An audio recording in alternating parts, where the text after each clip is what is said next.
So we're now in our second week of school. All the kind of get to know you stuff, things are done for the most part. Everybody's kind of fallen into the schedule, and I've been having to grade a whole bunch of stuff, which is fine. I love grading. Well, I like grading just to see where my students learn stuff and all that, but it gets taxing after a little while, and it's only week 2. We have a ton more to go. So it's there, but what we've been talking about in my classes is fun and interesting. We started off with design and talking about design and how things are designed, why they're designed the way they are. I find it really fascinating, and I'll talk a little bit more about that in just a moment. But before I do that, I gotta organize this because this is a mess.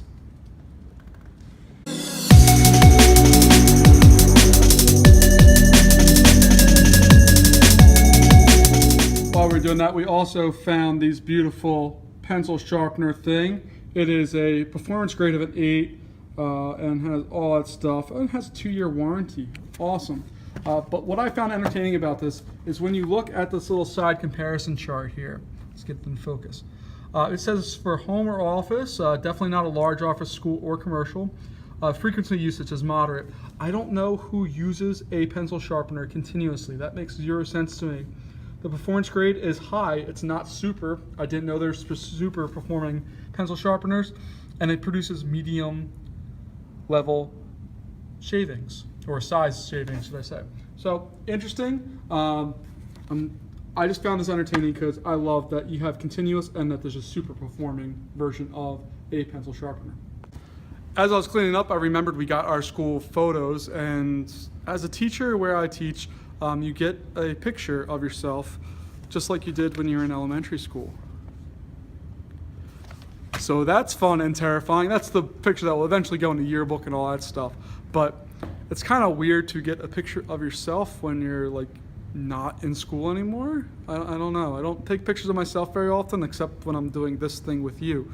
But other than that, I don't really take pictures of myself, even when I'm on vacation. I just don't get it. I'd rather take pictures of the stuff I'm seeing, not pictures of me looking at a camera with the stuff behind me. That doesn't make sense to me.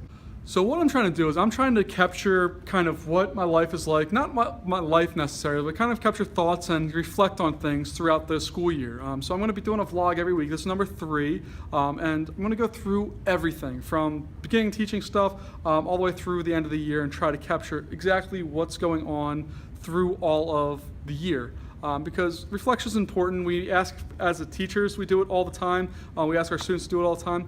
But I don't want paper pencil version. I want a digital version so I can kind of see the conversation I'm having with you or with myself and kind of see how it grows and evolves. As part of that, when I look back over the last week or so, we looked a lot at design in my classes, particularly engineering design, how engineers and designers come up with ideas and how they take that idea or problem and process it through to a final solution. We watched a couple videos, we did a couple of assignments and projects and things on that, but I really like design because design, when you take a look with design in mind, the world opens up. If you take a look at my room, it's horribly designed. I have chairs here which are marginally comfortable, computers which work pretty decently but not that big a deal. But if you take a look, this is my room. So from my teacher spot, I have this giant block in the way where I can't actually teach or see the people that are there. I can teach them, but I can't necessarily see them because this is my view from my desk. I can see everything all the way through, and then this area, problem. There's seats back here as well, another problem. So design impacts my teaching every day. It mainly impacts it because when I look through stuff and I try to find out exactly what's going on, I can't necessarily see the back corners, which not a problem. My students are awesome. I don't really have to worry about them with that. But design, or a better designed room, could solve that problem because it's not a problem that needs to exist in the world. And that's one of the things I love about design and good design, is it solves problems without you ever knowing about it. When I brush my teeth every morning, I have a little handy little grippy toothbrush thing. It's electric, so it does all the work for me, and I don't really ever have to think about it. The only thing I have to do is remember to brush my teeth, which is pretty easy once I get the morning routine going. But I don't have to think about design. I don't have to think about if it's comfortable in my hand. I don't have to think about if it's going to work. It just does everything it's supposed to, and that's kind of the mark of a well-designed product. I'm shooting this on my iPhone. I think it's well-designed. I think it's ridiculously expensive for what it is, but it's well-designed. I don't have to think about it. I don't have to worry about it. It just does exactly what I need it to do, and it functions a way that I've become accustomed to. So it works. Now, the thing I'm holding it with is not well designed. It doesn't fit properly. It barely fits the phone in it. It wasn't necessarily designed for a phone as big as mine, but it doesn't work the way I would want it to necessarily. And all kinds of things kind of fit in with that. With design. So when I think about design, I think about solving problems. Starting with a problem, going through and solving whatever that problem may be. And that's kind of where my brain's at recently. When I'm walking around either at my house or through the rest of the world thing, I look at design and I kind of try to understand what problem the person was solving, what possible constraints they were under when they were doing it, and how this item came to be.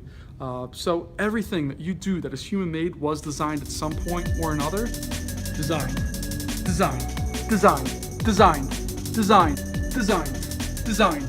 And kind of looking at that and addressing good design from bad design and where things go makes the world a much more interesting, intelligent, fun place to be, because there's always something to explore, always something to analyze, always something to find out about it.